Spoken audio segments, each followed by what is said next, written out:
Baik, Assalamualaikum warahmatullahi wabarakatuh. Yang terhormat Bapak Ibu, rekan-rekan sekalian. Perkenalkan, nama saya Dwi Rani Putri Andelina dengan NIM 1705622086. Di sini saya akan mempresentasikan terkait proposal skripsi saya, yakni pengaruh budaya organisasi dan employee benefit non-finansial terhadap kinerja kepuasan kerja karyawan Jiwa Group. Yang pertama adalah pendahuluan yang melatar belakangi adanya penelitian yang saya pilih saat ini, yakni adanya dinamika ataupun mm, temuan terhadap kondisi dari industri dari food and beverage, di mana sumber daya manusia menjadi aset yang strategis yang menentukan keberhasilan organisasi. Dan karakteristik dari bisnis F&B itu sendiri menjadikan kebanyakan dari industri F&B itu mengalami fenomena di mana tingkat turnover karyawannya cukup tinggi yang juga dihadapi oleh perusahaan Jiwa Group yang ditemukan. Berikut merupakan data turnover karyawan Jiwa Group dari tanggal 2021 sampai 2024.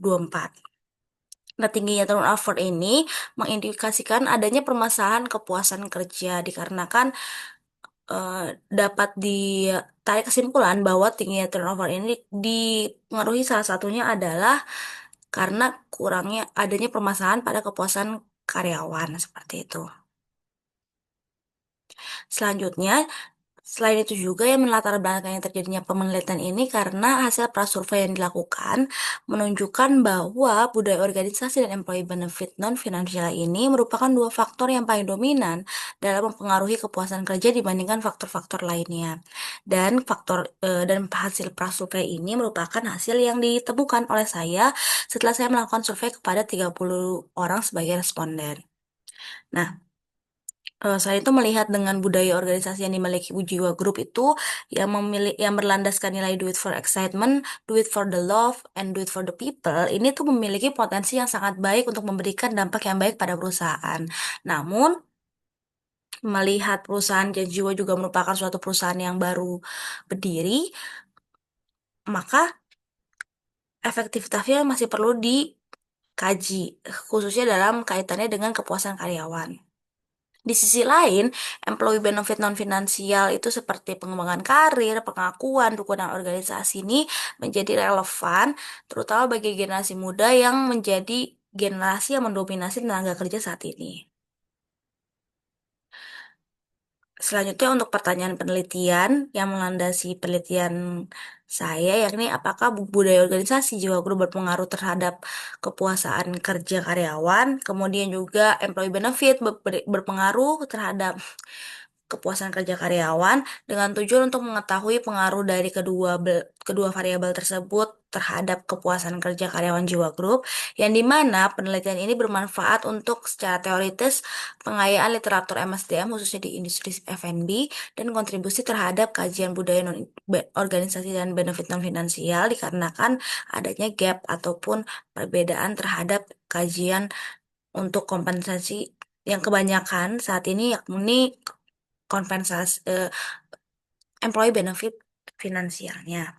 Selanjutnya untuk secara praktif ini menjadi bahan evaluasi kebijakan SDM untuk Jiwa Group yang bisa menjadikan masukan serta kritik serta saran dan memberikan rekomendasi peningkatan kepuasan kerja dan juga untuk upaya dalam retensi karyawan itu sendiri. Yang pertama, tinjauan pustaka, kepuasan kerja merupakan perasaan positif ataupun negatif karyawan terhadap pekerjaannya yang muncul dari hasil evaluasi terhadap berbagai aspek pekerjaan. Menurut Robbins dan Judge, kepuasan kerja mencerminkan sejauh mana individu menyukai pekerjaannya yang dipengaruhi oleh faktor intrinsik dan ekstrinsik. Berbeda dengan Herbert yang melalui two-factor teori membedakan faktor motivator seperti prestasi, pengakuan, pengembangan diri sebagai sumber kepuasan serta faktor hygiene seperti kebijakan perusahaan, kondisi kerja sebagai pencegah ketidakpuasan. Dan untuk kepuasan kerja itu sendiri, pada penelitian yang dikembangkan oleh Munir dan Rahman di tahun 2020, 2016 menggunakan indikator untuk mengukurnya eh, dengan mengidentifikasi 4 dimensi kepuasan kerja yaitu benefit, dukungan kerja dan rekan kerja serta dukungan manajerial serta kondisi kerja yang mendukung pengembangan karir. Hal-hal tersebut, indikator tersebut digunakan dalam penelitian Munir dan Rahman untuk mengukur terkait kepuasan kerja karyawan itu sendiri.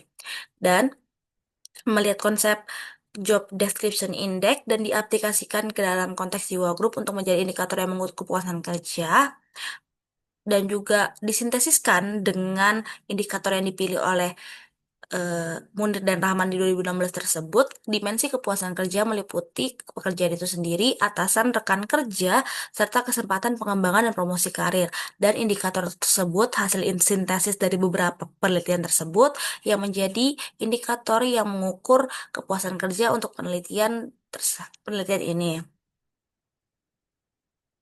Selanjutnya untuk budaya organisasi merupakan sistem nilai, keyakinan, dan normal yang dianut bersama oleh anggota organisasi dan menjadi pedoman dalam berpikir, bersikap, serta berperilaku di tempat kerja. Nah, menurut Shane, budaya organisasi terbentuk dari pola asumsi dasar yang dikembangkan untuk mengatasi masalah adaptasi eksternal dan integrasi internal, yang mana budaya organisasi yang kuat itu selaras dengan nilai karyawan yang dapat menciptakan rasa memiliki kenyamanan yang berakhir pada menimbulkan kepuasan terhadap karyawan itu sendiri. Nah, salah satu konsep yang banyak digunakan untuk memahami budaya organisasi yaitu adalah Competing Values Framework, di mana dari konsep CVF ini membagi budaya organisasi ke dalam 4 tipe utama yaitu client advocacy, market, dan hierarki. Dan ini juga digunakan untuk budaya organisasi jiwa grup.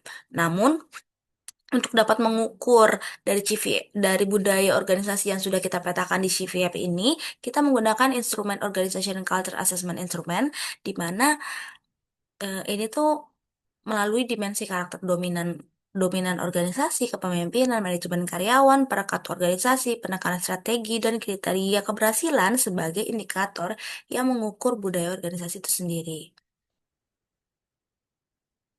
Selanjutnya, employee benefit non-finansial merupakan kompetensi tambahan yang diberikan perusahaan di luar gaji pokok dan tidak berbentuk uang-uangkan, berperan penting dalam memenuhi kebutuhan psikologi, sosial, dan pengembangan karyawan.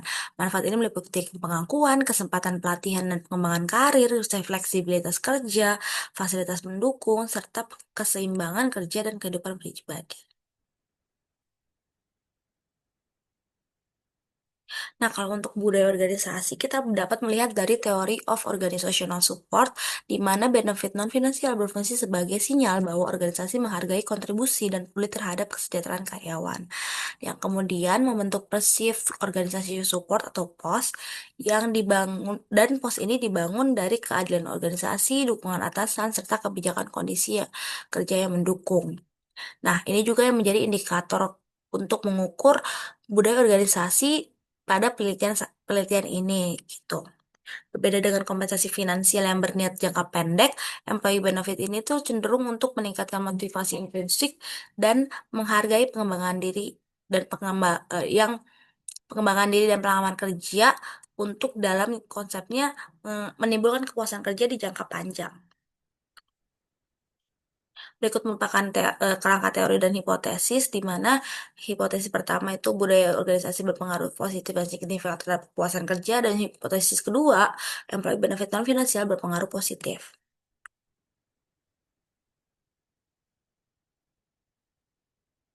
Berikut untuk metode penelitian terkait waktu penelitian dan desain yang digunakan adalah survei dengan pendekatan kuantitatif dan dengan metode skala Likert sebagai metodenya survei tersebut. Untuk populasinya, saya mengambil populasi seluruh karyawan PKWTT, karyawan tetap yang bekerja di HO sebanyak 179. Kemudian saya mengolahnya dalam rumus Yamane yang mendapatkan 124 responden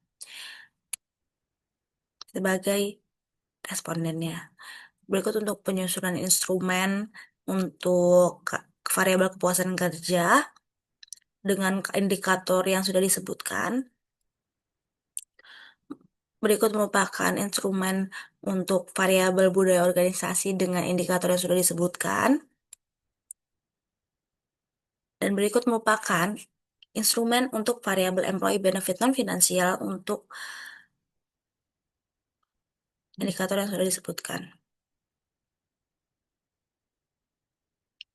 Untuk teknik analisis data, yang pertama ada editing, coding, dan tabulasi data, dilanjut oleh uji validitas instrumen dan reliabilitas instrumen, dilanjut dengan analisis statistik deskriptif, dan dilanjut oleh uji asumsi klasik, analisis regresi linear berganda, dan uji hipotesis, UT, simultan F, dan koefisien determinasi. Sedemikian jatuh pemaparan presentasi s- proposal saya. Kurang lebih mohon maaf. Wassalamualaikum warahmatullahi wabarakatuh.